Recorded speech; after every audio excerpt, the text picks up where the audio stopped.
विश्व के सभी मेरे साथियों को राजरत्न अम्बेडकर की ओर से जय भीम, नमो बुद्धाय। द बुद्धानिस्ट धम्मा के तीसरे एपिसोड में आप सभी लोगों का स्वागत है। कल के भाग में हमने देखा कि सिद्धार्थ के पूर्वज कौन थे और उनका कुल क्या था। आज हम लोग सिद्धार्थ के जन्म के बारे में जानेंगे।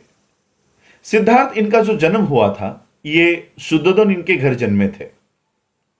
उस समय शाक्यों की एक प्रथा थी, वो गर्मियों में, मध्य गर्मियों में एक उत्सव मनाया करते थे।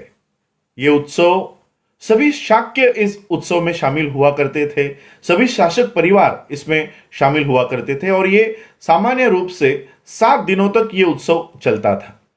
एक बार महामाया ने ये निश्चय किया कि इस बार का जो उत्सव है वो बड़ी दृढ़तापूर्वक उसको मनाएंगे।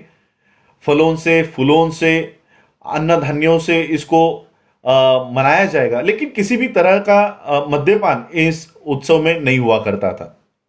महामाया 7वें दिन यानी इस उत्सव के आखिरी दिन सुबह जल्दी उठी, सुगंधित पानी से वो नहाई, अच्छे आभूषण पहने, अच्छा खाना खाया और पूरा वो उत्सव में शामिल हुई। पूरा राज परिवार, शासक परिवार शामिल हुआ और उस रात को फिर वो अपने शयन कक्ष में, अपनी शैया के ऊपर, वो शैया भी फूलों से सजाई गई थी, सुगंधित द्रव्यों से सजाई गई थी। और उस रात शुद्धोदन और महामाया ये समीप आए, नजदीक आए और उसी रात महामाया को गर्भधारणा हुई। उसी शैया पे लेटे हुए महामाया को एक सपना आया। महामाया ने देखा, अपने सपने में देखा कि 4 विश्व के रक्षक उनकी जो शैया है वो शैया उठाकर हिमालय पर्वत पर ले गए। हिमालय पर्वत पर ले जाने के बाद एक और वो 4 विश्व के रक्षक खड़े हो गए और उनकी पत्नियां, वो 4 रक्षकों की पत्नियां आई और महामाया को मानसरोवर तालाब पर लेकर गई। उनको सुगंधित पानी से नहलाया, अच्छे आभूषण पहनाए, जैसे किसी बड़े महामानव से उनकी मुलाकात करवानी हो। और फिर थोड़ी ही देर में बोधिसत्व सुमेध नाम की व्यक्ति महामाया के पास आई और महामाया से कहा कि मैं अपना आखिरी जन्म लेना चाहता हूं, क्या आप मेरी माता बनेंगी?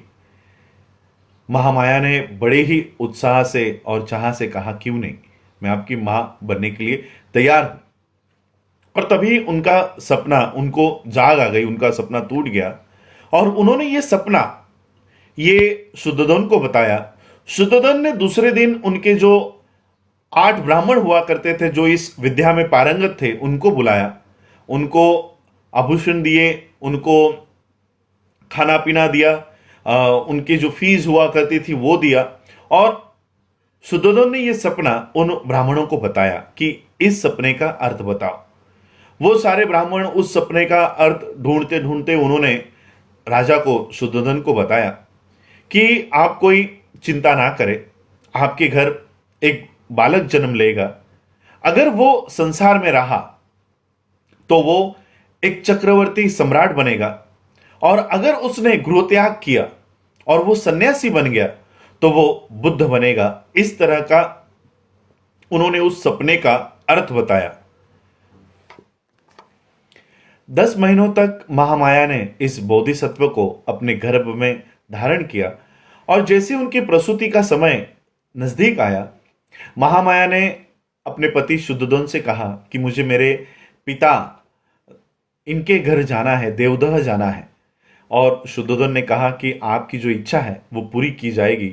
और महामाया को देवदह जाने के लिए सोने की पालकी बनाई गई, सभी सेवकों को बुलाया गया और महामाया उस सोने की पालकी में बैठकर अपने पिता के घर देवदह जाने के लिए निकली। जब ये देवदह में जा रहे थे तब उनको एक शाल वृक्ष के जंगल से गुजरना था। उस शाल वृक्ष का जो ये उद्यान हुआ करता था उसका नाम था लुम्बिनी वन। इस लुम्बिनी वन से उनको गुजरना था। महामाया जब इस लुम्बिनी वन से गुजर रही थी तब उन्होंने देखा पूरा लुम्बिनी वन ये फलों से, फूलों से लदा हुआ है। सभी प्रकार के पक्षी वहां पर चह रहे हैं, चहका रहे हैं, गाना गा रहे हैं। सभी एक अच्छा दृश्य उनको वहां पर दिखा और महामाया ने ये इच्छा व्यक्त की कि थोड़ी देर यहाँ पर रुकते हैं और यहाँ का आनंद लेते हैं। महामाया ने सेवकों से कहा कि ये जो पालकी है यहीं पे रुकवाओ, और महामाया एक विशाल ऐसे साल वृक्ष के पास खड़ी हो गई और वो अपने हाथों से कुछ टहनी पकड़ने की कोशिश कर रही थी, लेकिन हवा की जोर से वो पेड़ की टहनियां ऊपर नीचे हो रही थी, लेकिन एक पेड़ की टहनी महामाया के हाथ में आ गई। जैसे ही उन्होंने वो पकड़ी, हवा की जोर से वो टहनी ऊपर उठ गई, और जैसे ही वो ऊपर उठ गई, महामाया ने खड़े खड़े ही इस बोधिसत्व को जन्म दे दिया। ये बोधिसत्व को जन्म दे दिया।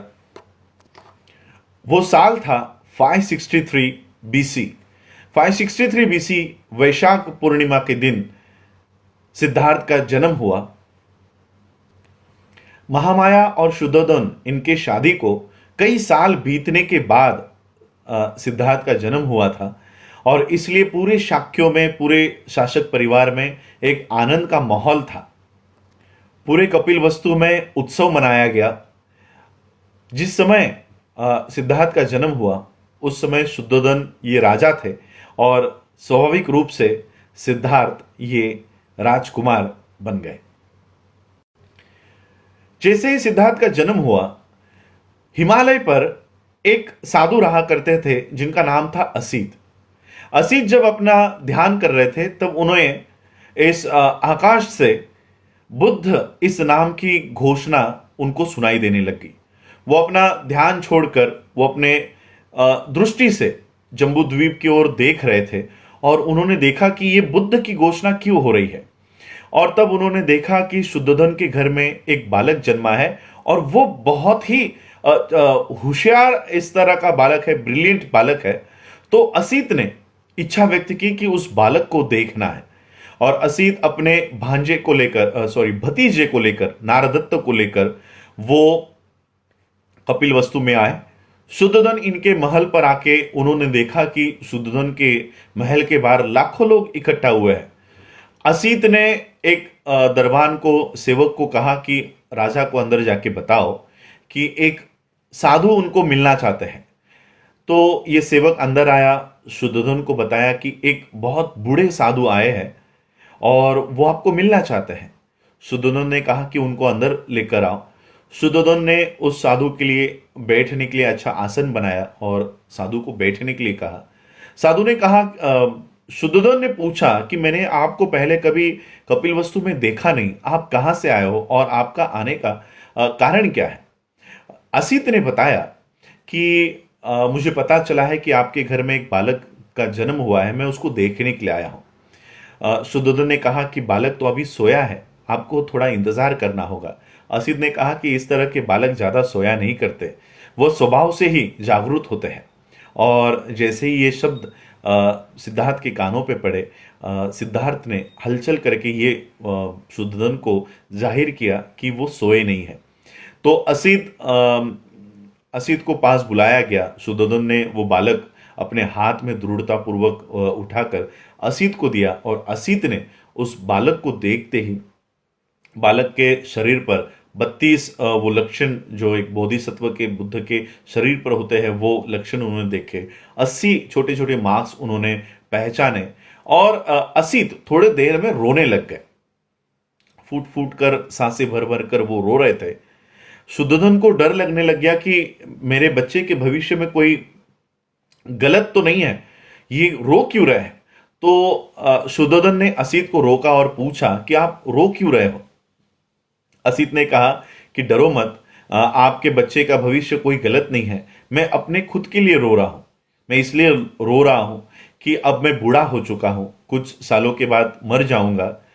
आपका जो बेटा है ये निश्चित रूप से ये बुद्ध बनने वाला है, और विश्व में ऐसी क्रांति लाएगा, उस धम्म चक्र को ये प्रवर्तित करेगा जिसको देखने के लिए मैं नहीं हूंगा।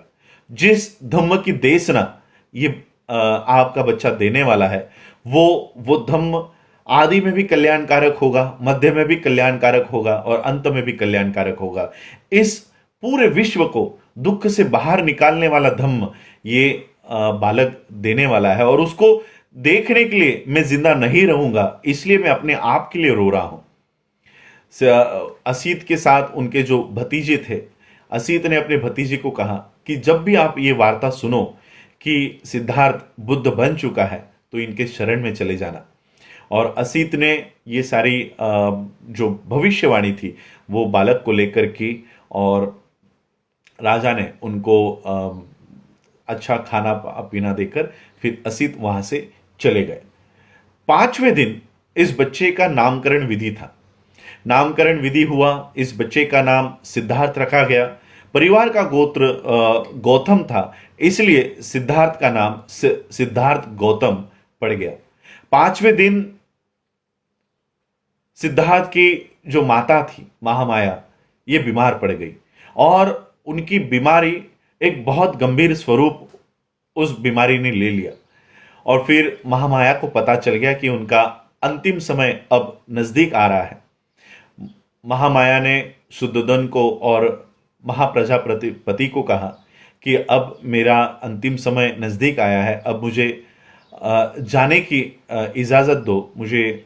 और मुझे कोई दुख नहीं है, मुझे कोई दुख नहीं है कि कुछ ही मिनटों में मेरा बच्चा बिना माँ का हो जाएगा।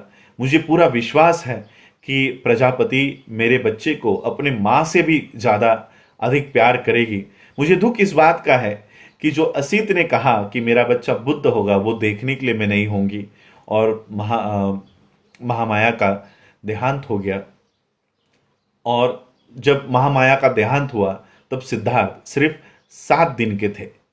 इस तरह महामाया का देहांत हुआ। अब सिद्धार्थ को महाप्रजापति और शुद्धोधन का जो बेटा था वो उनका भाई नंद नाम का भाई था। उनके चचेरे भाई भी थे जो अमितोधन, शुक्लोधन इनके बेटे थे। तो इन्हीं बच्चों के साथ और अमिता का जो बेटा था देवदत्त, ये चचेरे भाई और नंद के साथ सिद्धार्थ फिर बड़ा हुआ। आज क्योंकि समय बहुत लंबा हो गया है तो आज हम यहीं तक इस एपिसोड्स को देखेंगे। कल के एपिसोड्स में हम जानेंगे कि सिद्धार्थ का बचपन कैसा था, उनकी शिक्षा कैसी थी, बचपन में उन्होंने क्या क्या शिक्षा प्राप्त की, ये सभी इसको हम देखेंगे और धीरे धीरे बुद्ध एंड हिज धम्मा की आगे और बढ़ते जाएंगे। और सिद्धार्थ ने प्रवर्जा क्यों ली, इसका उत्तर हम ढूंढेंगे। आप लोगों ने मुझे सुना, उसके लिए आभार। जय भीम, जय भारत, जय बुद्ध।